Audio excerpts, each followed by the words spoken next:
Grabe yung alon.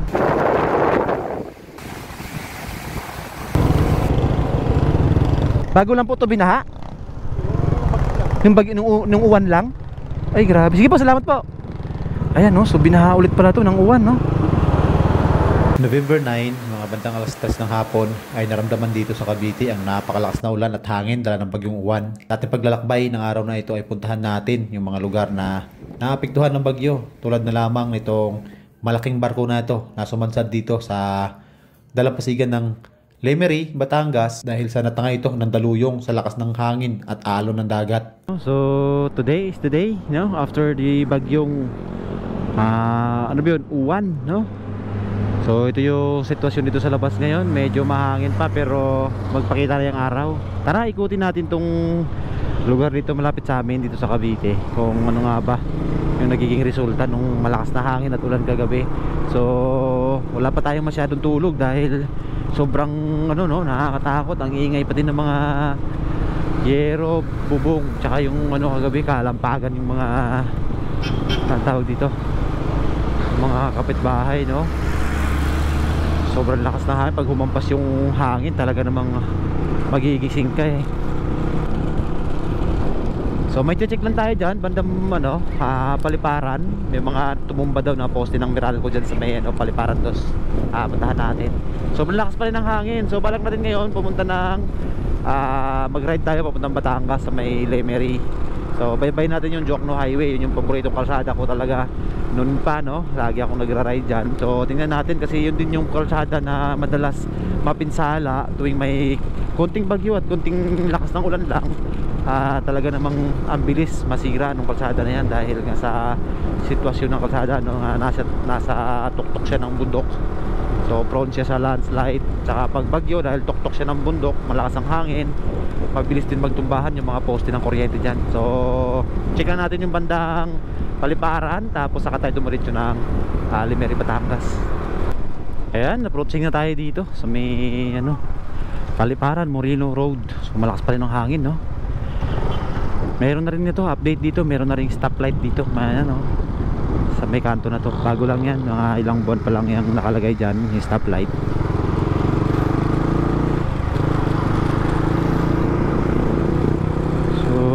So far, so good naman no. Yung mga nakikita natin dito, wala naman masyadong pinsala yung bagyo dito. May kunting commotion dito, ano nangyari.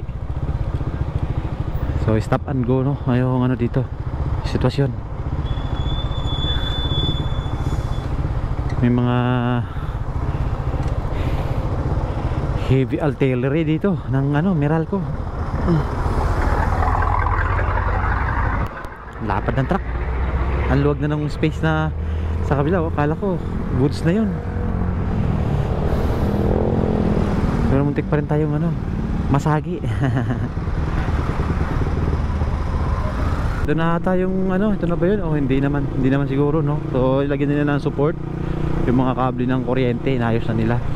Pero hindi yata yun mga tumumba dito sa part na to sa unahan. I think Paliparan dos may mga tumumba na poste. So dito ayan no, kikita natin na kasalukuyang kukumpuni yung mga tao ng Meralco. Ayan no, naglag ang mga wire.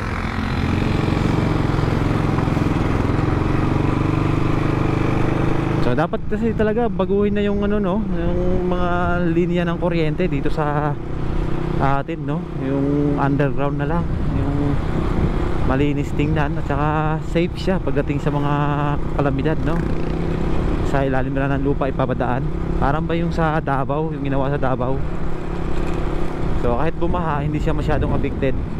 Huwag lang talaga yung sobrang lakas ng ano no, baha or lindol. Normal na dito yung mga konting sanga-sanga at dahon na lang ng puno, yung mga nalalaglag. So ayon sa mga natanungan natin, wala na doon, okay na doon. Doon na lang yung ano, yung nadaanan natin kanina, yun pala yung ano, tumumbang mga poste. Naitayo na ng Meralco. So ang bilis ng action nila no. Actually okay na agad, naitayo na nila. So tara, let's go.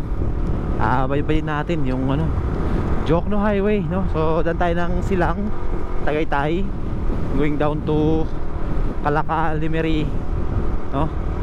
So Jokno Highway yung babaybay natin. Tingnan natin kung kamusta na yung paborito nating kalsadang ano, pag-ridean, no? So pag gusto natin ng medyo mahaba-habang ride at yung hindi naman masyadong long ride, yun lang yung lagi nating pinupuntahan, no? Kasi yun yung pinakamalapit sa atin, pinaka-accessible na kalsada para sa atin. So kung malapit lang sana ang Marilaki, pwede naman. Pero yun yung pinaka-paborito talaga natin dahil napakaganda rin dyan ng ano, no? Maganda simoy ng hangin, presko, at maganda din ang tanawin, no? Nakadungaw ko sa Taal Volcano. So downside nga lang sa kalsada na yan ay yun nga, konting ulan at bagyo. Kahit hindi naman ganun kalakasang bagyo, nadadamage yung kalsada na yan gawa nga sa kanyang location na nasa tuktok siya ng kabundukan ng ano, no? Batangas. So dito sa unahan na to yung may mga heavy equipment ng ano, Meralco. Ayan yung mga tumumba kagabi sa lakas ng hangin, pero sa ngayon nagawa na nila. Nagawa na ng paraan, no, ng ano, ng mga taga Meralco. Naitayo na nila. Inayos na lang nila yung mga naputol na kable. Tsaka nilagyan nila ng brace yung mga poste para hindi na basta tumumba. Dito na tayo muli, Aguinaldo Highway, paakyat ng Tagaytay. So muli hindi na bumungos ang ulan, no, para ma-enjoy natin yung ride natin papuntang Lemery.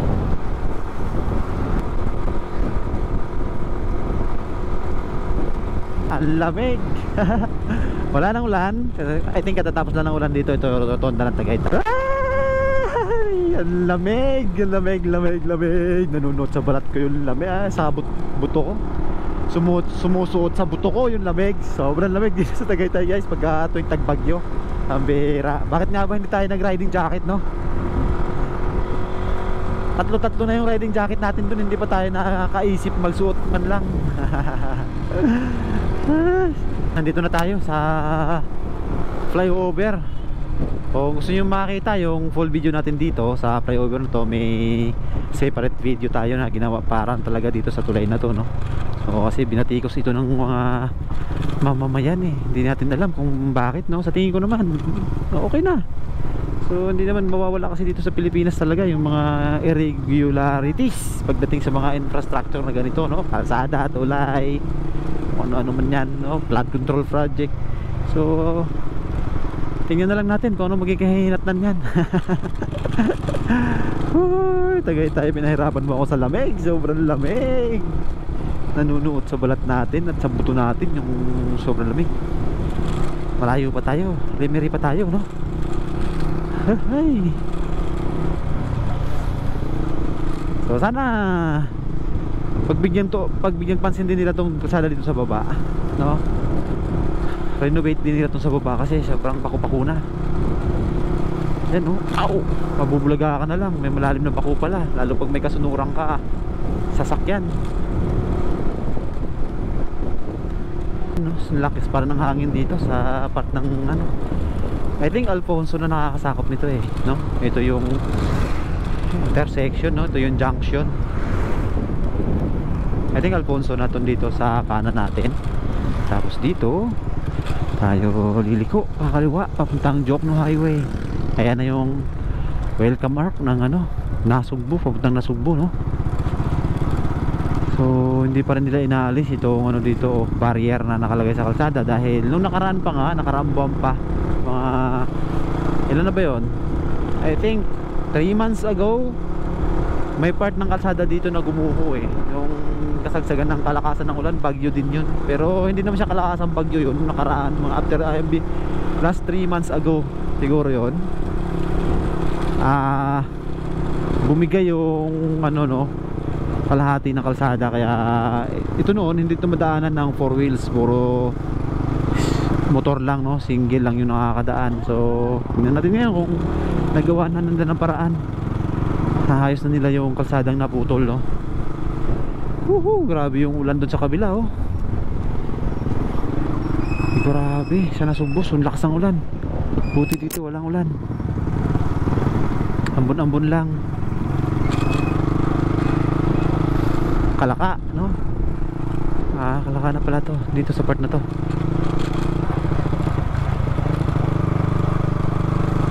Delikado yun, no? Abot sa kalsada yung baka, haba ng tali niya.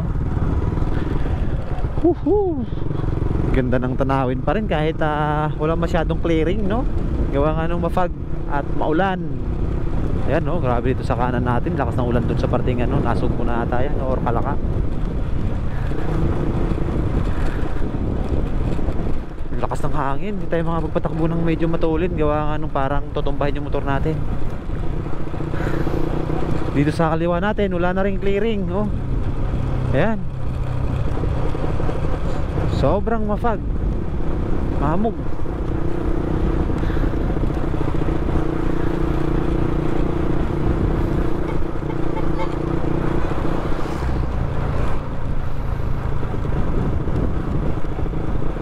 Oh, kawayan sa gitna. Ayun. Dati tumumba din tong ano, nalaglag din tong kable dito dati. Ngayon, laglag na naman, no. Paulit-ulit na lang nalaglag yung kable na yan. Ito yung part na to, dito naputol yung kalsada na natin kung okay na. So okay na, na-clearing na nila, madadaanan na yung kalahati. Pero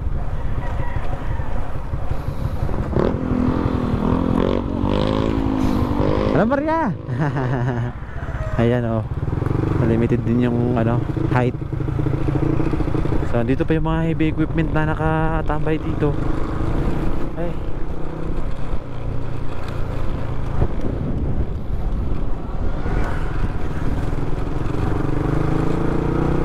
so yan, hindi pa rin pala gawa ng buo yun. Pero yung kalahati madadaanan na. So stop and go na lang, no, yung sistema.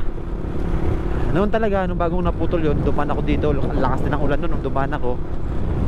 Ano yun, talagang motor lang ang makakadaan. Dahil sa may tambak nga na ano dun, lupa, tinambakan nila para walang dumaan. Dahil na halos nga yung kalahati na lampas kalahati ng kalsada ay nahulog, no, sa baba, nag-landslide. Ayan, no, so ito yung part ng ano, Kalaka, Batangas. Dito yung na-picture natin dati noong nag-vlog tayo, pasagsagan ng bagyong Christine noon. Gumuho itong buong ano na to, part ng kalsada na to dito sa left side. Ayan, no, may mga panambak na silang inano dyan dahil yung kanilang ano, ayan, bakal bumigay. So dapat siguro yan riprapan nila ng magandang ano, no, pagkaka-riprap, hindi yung tusok-tusok lang nung ano bang tawag doon sa bakal na yon. Kasi bumibigay din noon, yun din yung kanilang ginamit para ano yan, ibalik nung gumuho yan. So nangyari, gumuho ulit dahil yun lang yung ano, bakal na nilagay nila. Hindi naman nila sinuportahan ng semento siguro mula baba, no, at least dun sa may baba umpisahan, no, riprapan para hindi na bumigay ulit yung kalsada. Hirap kasi pag sumaktong bumigay na may mga motoristang ano, no.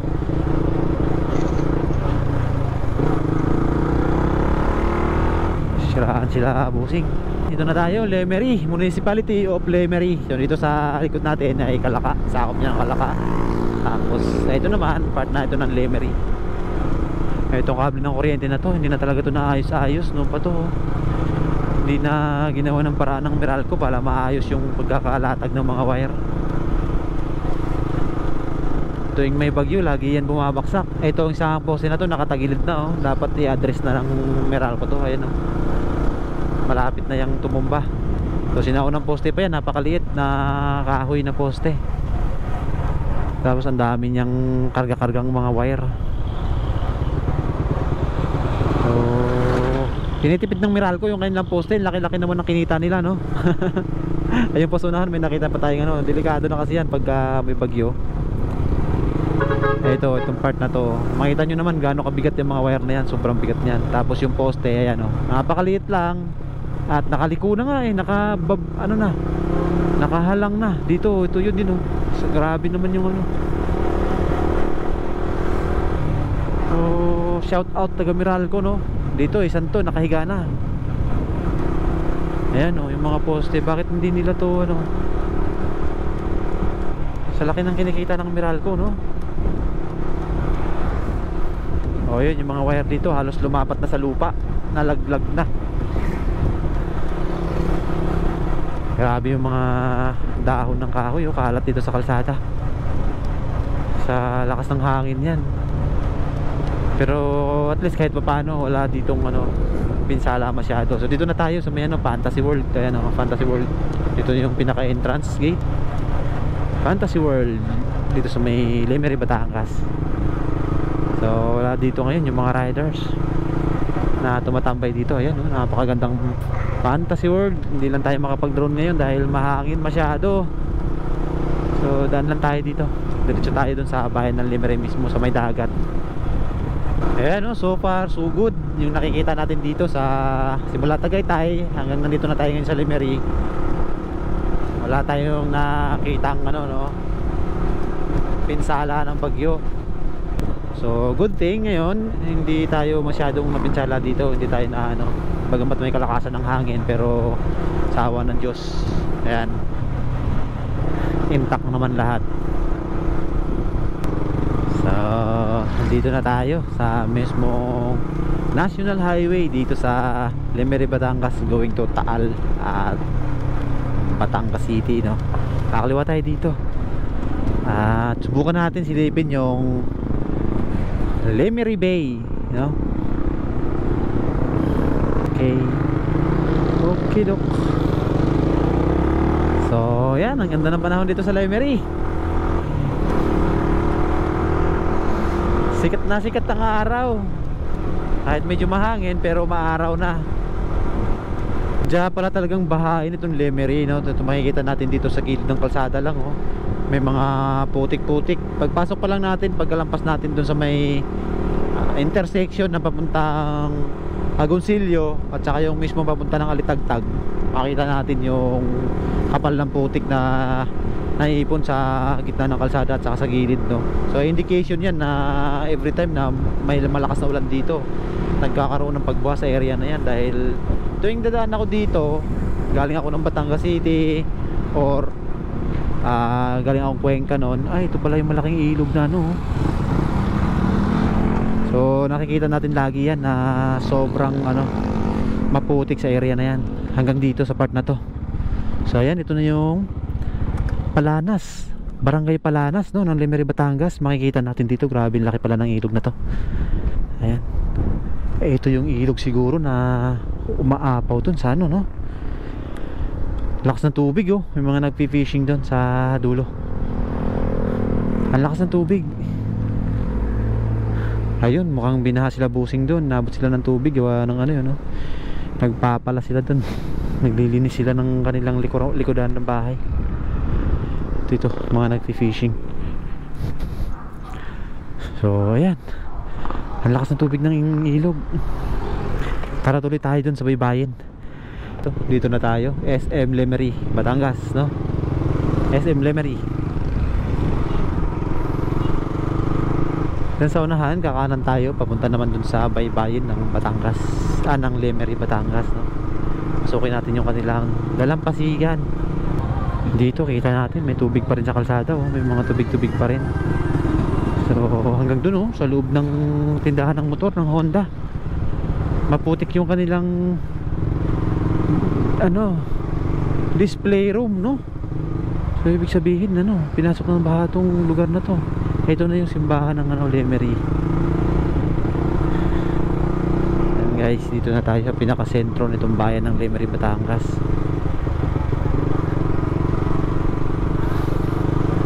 Ayan, may tubig pa rin dito sa gitna ng kalsada.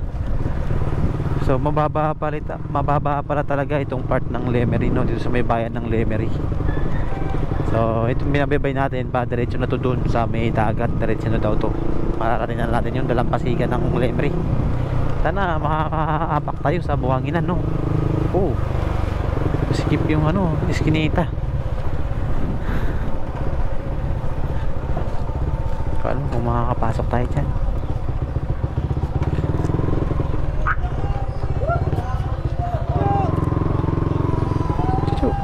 Pusing, may daan dyan papunta dagat? Oo, diretso. Diretso na yan. Salamat, Pusing. Ayan. Dito tayo dadaan sa kabahayan. Diretso na daw to. Makakarating na tayo sa may dalampasigan ng Lemery. Grabe lakas ng hangin, ang lakas ng hangin dito. Sus, grabe yung alon. Diyos ko po. Saan magpaparad ng motor dito? Dito na lang, may mga nangingisda oh. Ganda manok. Yung sitwasyon dito sa ano, Limery. Ayan, grabe. Grabe na laki ng alon. Sobrang lakas ng alon.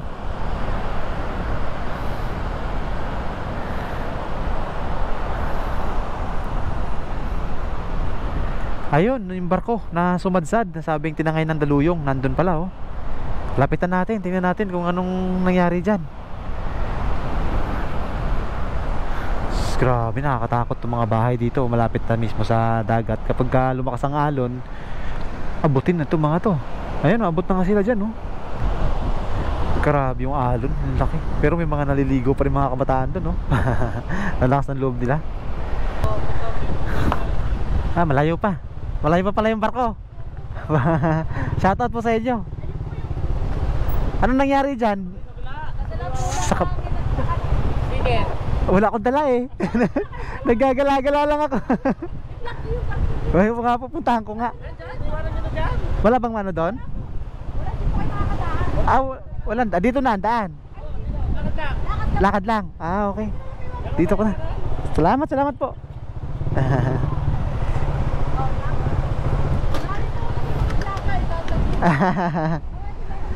Nakita ko lang sa may nag-post ng ano eh, nakita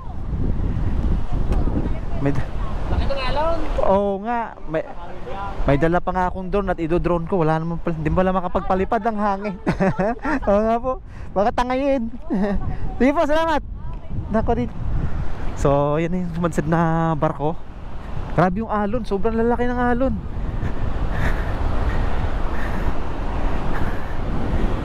Ayan oh. Ang laking barko pala niyan. So, biro mo yan kung gaano kalaki yung mga alon no, kagabi sa kalakasan ng bagyo. So, ganyan kalaking barko nakaya niyang itulak para dalhin yan sa dalampasigan. So, gaano kalaking alon yun.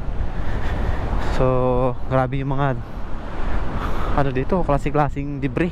May basura, may mga kahoy. Ayan, baka naman magbabash na naman kayo na ano no. Sabihin nyo hindi nililinis ng mga tao o burara yung mga tao dito nakatira. So yan po mga basura na nakalagay dito. Yan yung mga nandyan nagkalat dito. Bawat isang Pilipino po ng Pilipinas may ano po dyan, may ambag. Kumbaga may na-contribute din tayo sa mga basura na tayo dyan. Huwag po tayong magmamalinis. Sabihin natin na yung mga tao dito sa paligid, although siguro mas may nagtatapon din sila dito, pero halos lahat kasi ng mga basura dito, hindi lang naman ito galing dito sa baybayin ng Lemery, nanggagaling pa yan sa ibang parte ng Pilipinas no. Tinangay dito, kaya ganyan. Dito sa Pilipinas kahit saang parte ng ano no, piling-pili lang ng lugar na sa Pilipinas na pag pumunta ka sa baybayin wala kang makikitang basura. So sa probinsya siguro, pero pag dito sa Luzon napakapili lang ng lugar na walang basura, lalo dito sa part ng Batangas, Cavite, Manila, Bulacan no. Puno ng basura ang dalampasigan. Yan dahil sa kakapabayaan at saka kawalan ng ano no, disiplina ng mga mamamayang Pilipino kung paano magtapon ng basura. So yun yung nangyayari. So huwag natin isisi sa mga taong nandito, isisi natin sa mga sarili natin no. Dahil lahat naman tayo may ambag din sa mga basura na yan. So siguro bawat isa sa atin kung magkakaroon ng tamang disiplina at tamang kaalaman kung paano i-dispose yung ating mga waste materials no. So hindi siya magiging ganyan. At saka sana din sa ating gobyerno magkakaroon na ng program para gumawa ng at least meron man lang tayo ng ano no, magre-recycle ng ating mga basura tulad nung ginawa ng Singapore. Kung ang Singapore gawa ng paraan ng kanilang mga basura para i-recycle. So hindi naman siguro imposible na kayang gawin ng Pilipinas yan. Kaya malapit na tayo sa barko.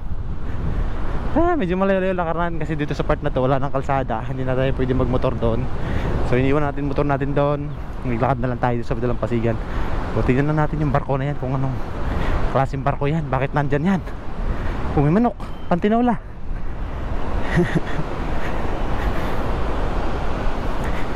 mga tao. Ang galing ng ano nila, mga bahay, ang taas ng ano, ng silong. Mga mangingisda sila, dito sila nakatira sa mismong dalampasigan. Nakakatakot lang kasi pagka lumakas ang hangin, tumaas ang dagat, no? Abot sila dito. So unfortunately hindi tayo makapag-drone dahil nga sobrang lakas ng hangin. Hindi natin isusugal yung drone natin dito, sobrang lakas ng hangin. Ayan, si tatay taga dito sa Wawa. Barangay Wawa po tayo. Wawa, upper up. Barangay Wawa, baba.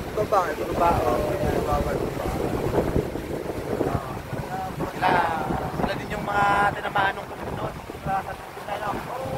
Sila tatay din yun. So ngayon, awa ng Diyos, mahina lang yung pagkakas. Hanggang saan ang tubig kagabi tayo? Hanggang sa may bangka na yan. Mga bangka na yan. Abot yan. Kaya itong barko na to, tinangay dito. Mabot. Yan. Siyempre may bagyo, yan ay siyempre dito hahanap sila ng tagwan, makakakuan, dahil pagkumay. Ngayon, maaaring ang nangyari diyan, sa akin lang kasi tumakla sila doon, siyempre doon, nahalaw tayo. Ayun pang ang yun, magiging tumakla. Kaya buhangin ito eh. Buhangin, dumausdos. Pero mo, ang bigat doon, siyempre, sa bigat mo, yung buhangin ka, kahit na anong laki na yung angkla. Sa lakas siguro ng alon at Sa hangin. lakas ng alon, at saka ang bigat pa nito kanyang kukanin. Buhangin na po, at karga. Sigurado yung makal. Ngayon, ang posibilidad, maaaring ito ay nasiraan ng makina. Dahil kung halimbawa umatras naman sila, siyempre paandarin mo yung barko para Makabuelo. para huwag Makabuelta pa, palalim. Yun ang kuwan, hindi na siguro umandar yung makina. Kaya dili-dili. Kaya yun na. Sa lakas ng Sige po tatay, salamat po. sige. Diretso ako doon, pupunta ako doon. Yan ka mo po sa Opo, hindi na ako dito sa dulo. Sabi, dito pa sa pagpata. Pwede kayong umakit sa taas ng barko? Ayaw mo. Tatanungin ko kung pwede. Salamat po tayo. So, ayan. Ayan yung barko. Napakalaking barko niyan. Ang karga ay mga buhangin. Ayan. So, ang sabi ni tatay daw, yan ay ano. Yan, para makita nyo ng malaki, no? 0.5 natin. Sabi ni tatay, yung barko na to nag-angkla daw dyan. Sigurado, malamang nag-angkla yan dyan kasi tumago. Dahil nga may bagyo, no? So, kasamaang palad, baka, hindi natin alam, baka nasiraan ka ng makinaan, sabi ni tatay. Hindi natin alam, no? Kaya dahil dyan sa malalim na yan, wala daw masyadong bato dyan, puro buhangin. Kaya, ayan, siguro, yung angkla, dumausdos habang sabi na bayo ng hangin at ng alon itong barko. Dahan-dahan dumausdos hanggang sa makarating dito sa, sa dalampasigan na ng Limerino. Barangay Wawa, ibaba ito. Umakyat na kayo? Hindi pwede? Bawal umakyat? Ayan mga bata tuwan-tuwa sa angkla. Ayan yung angkla niya Biro mo yan. Nakarating dito yung angkla. Ayan sobrang laki ng barko. Ngayon lang ako nakakita ng malapitan sa barko na ganito pala yung tiyan ng barko, no? Ganyan pala yung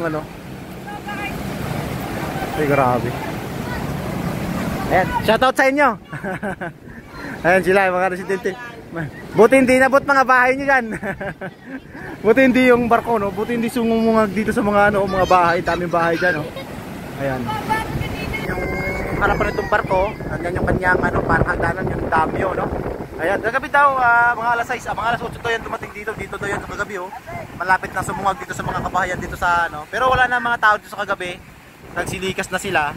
Pero sila kuya, sila tatay. Kayong bantay dito, sir, no? Kaya sila ang bantay dito kagabi. Nakita nila kung paano dumating itong barko dito kagabi.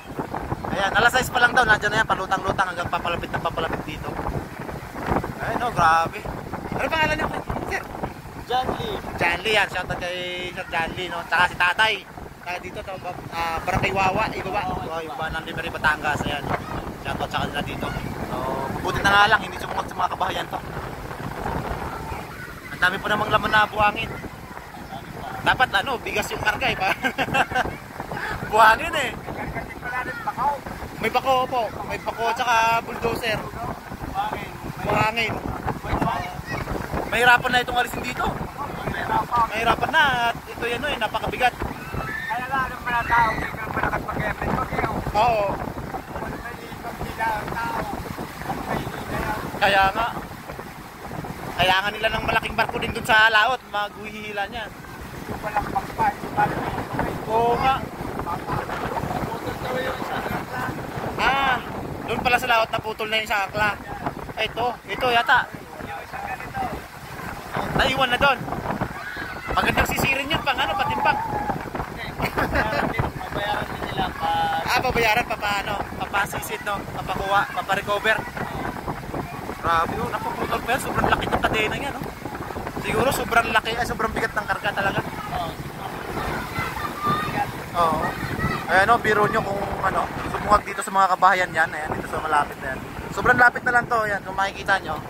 Nasa mga ilang metro na lang. Ayan no, ayan na yun, tapos ito na yung bahay. So, nasa mga wala pang 10 metro.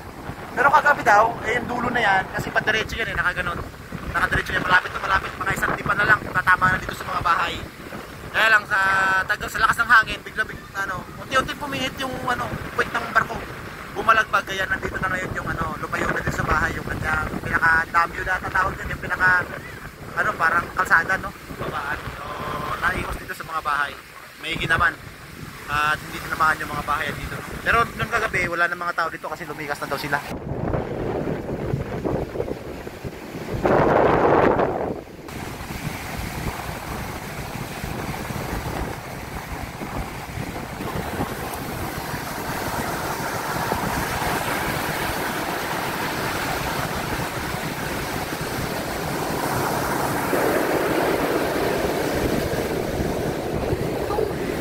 Oh, yan, shout out sa mga youngster ng Gemini. Agad kayo sa barko. Ha? Lima, daw kung may barya ako.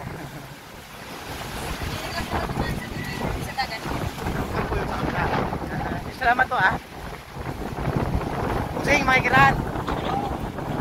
Naligaw na yung motor ko kasi hindi ko alam kung saan ko iniwan.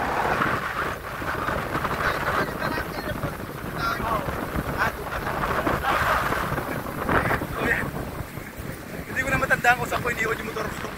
Doon pala sa kabila yun. Dito na tayo. Dito pala yung motor ko. Dito ko pala iniwan. Hindi ko matandaan saan ako nag-iwan ng motor. Ayan pala. Sa kabila. Doon tayo sa kabila. Doon kanina. Umakyat. Kasi ganito rin yun Parang parang tawag dito. Parang pier na maliit. So ito yung motor natin. Tara.